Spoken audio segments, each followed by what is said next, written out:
चाय पीने का इतिहास 750 ईसा पूर्व से है। आमतौर पर भारत में चाय उत्तर पूर्वी भागों और नीलगिरी की पहाड़ियों में उगाई जाती है।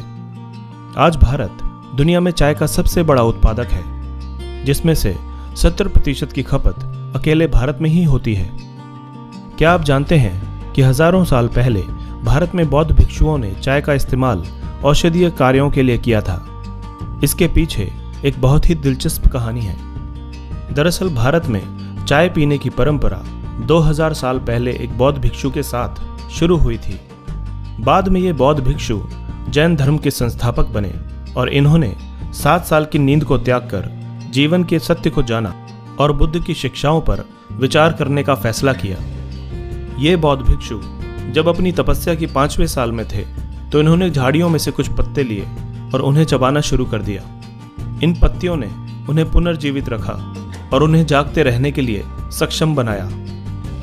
जब भी उन्हें नींद महसूस होती थी, वो इस एक ही प्रक्रिया को दोहराते थे।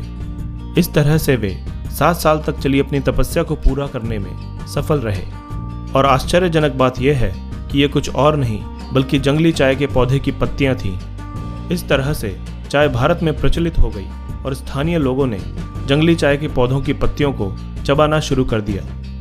लेकिन भारत में चाय का उत्पादन भारत के उत्तर पूर्वी भाग में ईस्ट इंडिया कंपनी ने शुरू किया था और 19वीं सदी के अंत में असम में चाय की खेती का पदभार संभालने के लिए चाय का पहला बागान भी ईस्ट इंडिया कंपनी के द्वारा ही शुरू किया गया था। इससे पहले 16वीं सदी में भी ये देखा गया कि भारत में लोग चाय का उपयोग एक सब्जी पकाने में भी कर रहे थे, जैसे लहसुन, तेल और चाय की पत्तियों को मिलाकर, या फिर उबली हुई चाय की पत्तियों से एक पेय तैयार करने के लिए भी इसे इस्तेमाल में लाया जाता था। 1823 और 1831 में ईस्ट इंडिया कंपनी के कर्मचारी रॉबर्ट ब्रूस और उसके भाई चार्ल्स ने यह पुष्टि की थी कि चाय का पौधा वास्तव में असम क्षेत्र के भाग में पैदा हुआ था।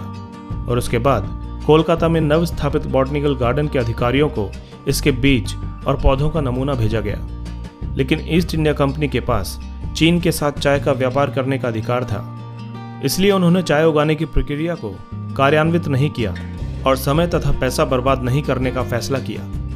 लेकिन जब कंपनी ने अपने एकाधिकार को खो दिया तो फिर से एक समिति का गठन किया गया, जिसमें चार्ल्स ब्रूस को चाय की पैदावार को बढ़ाने का काम दिया गया और पहले नर्सरी स्थापित करने के बाद चीन से 80,000 चाय के बीज एकत्र करने के लिए कहा गया। साथ में यह भी सुनिश्चित करने के लिए कहा गया कि भारत में चाय की कृषि संभव भी है या नहीं।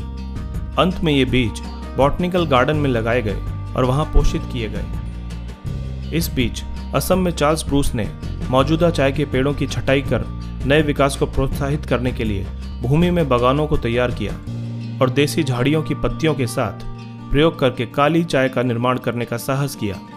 उन्होंने चीन से 2 चाय निर्माताओं की भर्ती की और उनकी मदद से तेजी से सफल चाय के उत्पादन के रहस्यों को भी सीखा। इसके अलावा 19वीं सदी में जब एक अंग्रेज ने यह गौर किया कि असम के लोग एक काला तरल पदार्थ पीते हैं जो कि एक स्थानीय जंगली पौधे से पीसकर बनाया जाता है, और इस तरह से चाय एक क्षेत्र से दूसरे क्षेत्र में प्रचलित होती गई और अब ये एक आम आदमी का पसंदीदा पेय बन गई है। चाय भारत में दार्जिलिंग, असम, कांगड़ा, नीलगिरी, अन्नामलाई, कर्नाटक, मुन्नार, त्रावणकोर और वायनाड आदि स्थानों पर उगाई जाती है। दुनिया में चाय की 3 प्रमुख किस्में हैं: इंडियन टी, चाइना टी और हाइब्रिड टी।